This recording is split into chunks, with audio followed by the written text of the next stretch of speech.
تعالى يا مصطفى. يا عم البارع، ايه ده؟ ما تاخدني وراك لاخر لو الشارع. سمحت انا جاي هنا اشتغل، لو سمحت المفاتيح. طب ما احنا هنحاسبك برضه اما تاخديه.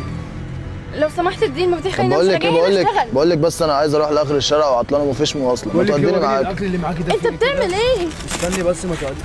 انت بتعمل ايه؟ استني يا بنت انت ما تشوف اكل. سيب الاكل بقى. اوبا ده الاكل وقع. كده حرام زعلت عليك، القطه. اكل الناس باظ، هات بقى حقه. انا حقه قلت لك وصلي راجل وهيديك. يا محترم. محترم ومن شارع الهرم يا عم، نزل ايدك دي. يا عم ايه ده ايه ده ايه ده، انت بص كان مش له الجاكيت ازاي. طب انت معاك حقها دي قبل ما تمسكها. ما تزعليش على الحاجه اللي وجعت، حاجها عندي.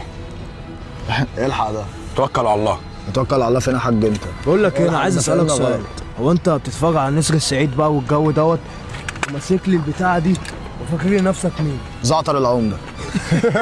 بقول لك ايه يا غازي انت مصطفى، خليكم مع البت العسل دي لا وخليني انا مع الراجل الصعيدي ده. ولا عيب، القطه دي تخصني دلوقتي. تخصك والراجل ده يخصني انا. اجري يلا يا حمار يا بقى مبوظت لي الجاكيت. انا اسفه والله. مش عايز اسف.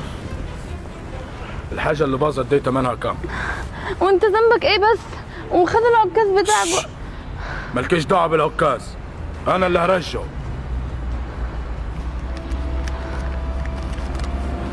خد حساب الحاجه اللي وقعت في الارض. شكرا جدا. شوفي نفسك رايحه فين. شكرا.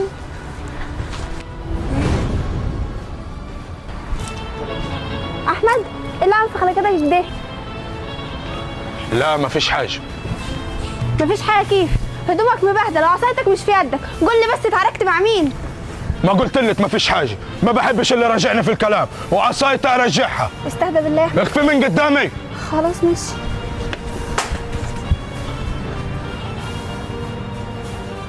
خلاص يا حاج، العمال نظفوا الاسطبل وعملوا مكان حلو قوي قوي للفرس العربي الجديد اللي انت جبته. طب دقيقة بس رد على التليفون ده ابو تعالوا. رد يا حاج.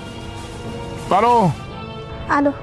ايوه يا عم. يا بنت اخوي خير. بقول لك ايه، الحقني احمد جاي من بره متعصب قوي وهدومه متبهدله. هتقول ايه؟ والعصايه بتاعته مش معاه. يعني عشان اتخذت منه قصدك ولا ايه؟ طب لم هدومك وتعالي دلوقتي. موضوع العصايه دي انا هشوفه. خلاص ماشي، هلم هدومه واجي. يلا سلام. ايه في يا ابوي؟